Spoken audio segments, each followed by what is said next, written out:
রোজই থাকে সমস্ত দিন কাজ, আর চারদিকে লোকজন।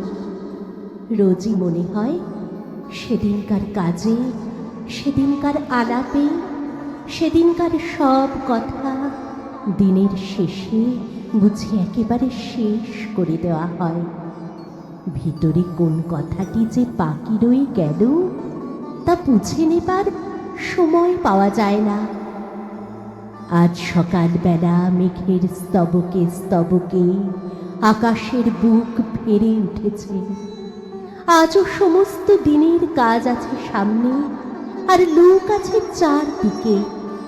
কিন্তু আজ মনে হচ্ছে ভিতরে যা কিছু আছে বাইরে তা সমস্ত শেষ করে দেওয়া যায় না।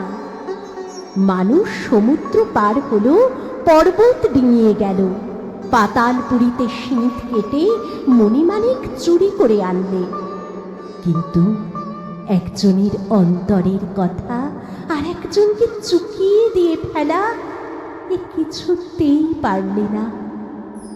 আজ মেঘলা দিনের সকালে সেই আমার বন্দি কথাটাই মনের মধ্যে পাখা ঝাপটে মরছে। ভিতরের মানুষ বলছে, আমার চিরদিনের সে আর একজনটি কোথায়, যে আমার হৃদয়ের শ্রাবণ মেঘকে ফতুর করে তার সকল বৃষ্টি কেড়ে নেবে।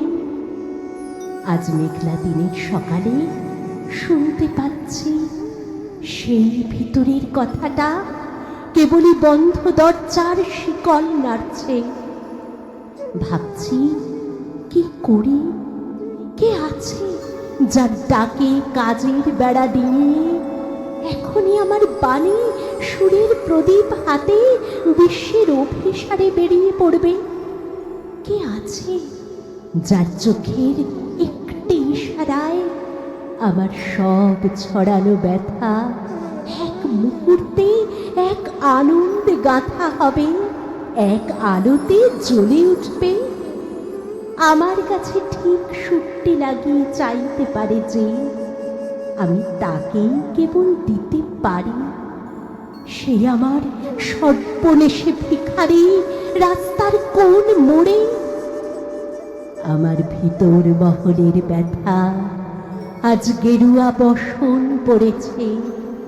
পথে বাহির হতে চায় সকল কাজের বাহিরের পথে, যে পথ একটি মাত্র স্মরণ তারির এক তারার মতো কোন মনের মানুষের চলায় চলায় চলায় চলায় পাচ্ছে।